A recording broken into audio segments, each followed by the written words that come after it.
اور آپ بھی بے اختیار اچھلے تھے اپنی سیٹ سے. واہ. کئی دوست جو ہیں وہ مزاحیہ شاعری سننا پسند کرتے ہیں. اور اردو ادیبوں کو نوبل انعام کیوں نہیں ملتا؟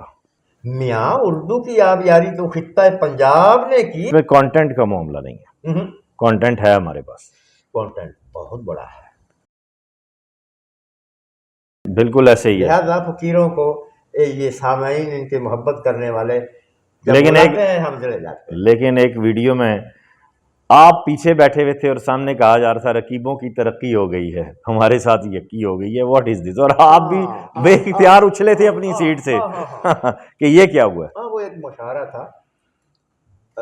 اب ایسا ہوتا ہے دوستو کہ جو منتظمین ہوتے ہیں نا، انہوں نے اپنے سامع کو ایک خاص سطح پہ انٹرٹین کرنا ہوتا ہے تاکہ سامع کی جڑت مستقبل میں بھی برقرار رہے.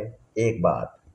دوسری بات، سامعین میں، عوام میں سارے اصحاب جو جمع ہوتے ہیں وہ سنجیدہ شاعری ہی سننے کے لیے نہیں ہوتے، بلکہ انہیں یہ خبر بھی ہوتی ہے کہ شاعری کا ایک پہلو مزاح بھی ہے. کئی دوست جو ہیں وہ مزاحیہ شاعری سننا پسند کرتے ہیں اور اس حوالے سے جڑ جاتے ہیں. تو وہ ایک مزاحیہ شاعر تھے، غالباً سندھ کے تھے، وہ قاضی صاحب تھے، نوآموز سے نومشق تھے. اس مشاعرہ میں انہوں نے بھی اپنی چیزیں سنائیں. تو یہ شعر بھی جب انہوں نے پڑھا تو مزاح کو پسند کرنے والے اس شعر پہ بھی اچھلے، انہیں تحسین سے نوازا. تو یہ بات وہ تھی.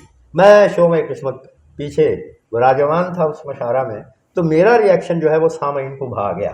تو لات و منات کچھ آپ کی طرف بھی آئے. ہاں کہ کچھ دوستوں نے کہا کہ میں داد دے رہا ہوں، کچھ دوستوں نے کہا کہ اچھا سینئر شاعر ہیں اور ہنس رہے ہیں ایسے.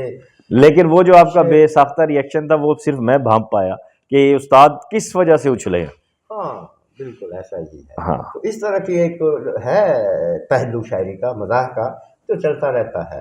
ابھی میں سمجھتا ہوں کہ مزاحیہ شاعری کے حوالے سے بہت سی محنتوں کی ضرورتیں ہیں شعراء اکرام کو. ہمارے سامنے دلاور پگار، ہمارے سامنے ضمیر جعفری صاحب، ہمارے سامنے انور مسعود صاحب، ہمارے انعام الحق جاوید، ایک سرفراز شاہد. اب سعید احمد ہمارے دوست ہیں فیصل آباد سے، احمد سعید صاحب، وہ مزاح کی دنیا میں مقبول اور معروف ہیں. اور کوشش کرتے ہیں کہ کوئی نئی بات لے اور کریٹیوٹی نظر آتی ہے، کریٹیوٹی کریں اور دنیا تک پھیلا دیں. بالکل ایسے ہے. یہ بتائیے عارفی صاحب کہ اردو ادیبوں کو نوبل انعام کیوں نہیں ملتا؟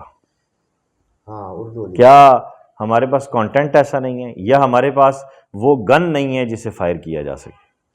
آپ نے یہ نہایت عمدہ سوال کیا، بہت وقی سوال بھی ہے. جیسا کہ ہم آپ جانتے ہیں کہ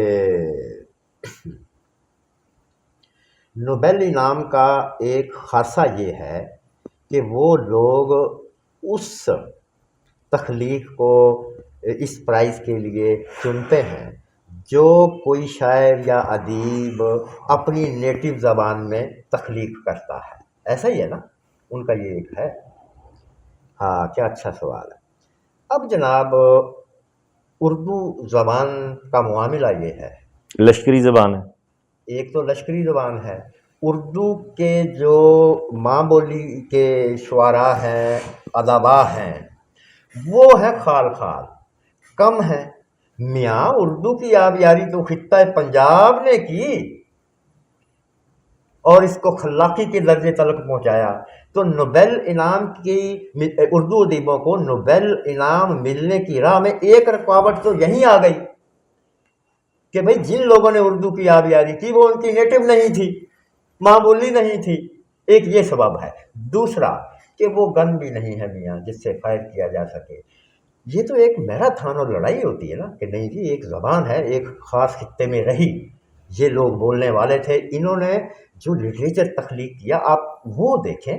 پھر وقت اگر نیٹو جو زبان کا قضیہ معاملہ ہے آپ کا، اور اس کو ایک طرف رکھ کے اس کے لیے لڑائیوں کی ضرورت ہے، اس کے لیے پرچار کرنے کی ضرورت ہے، اسٹیبلشمنٹ ہونی چاہیے آپ کے پاس پراپر لٹریری اور شعری. جی تو وہ بھی نہیں ہے. لہٰذا ہم دیکھتے ہیں کہ اردو کے ضمن میں نوبل کے حوالے سے راوی چین ہی چین لکھتا ہے. صحیح دو تین اسباب ہیں نا.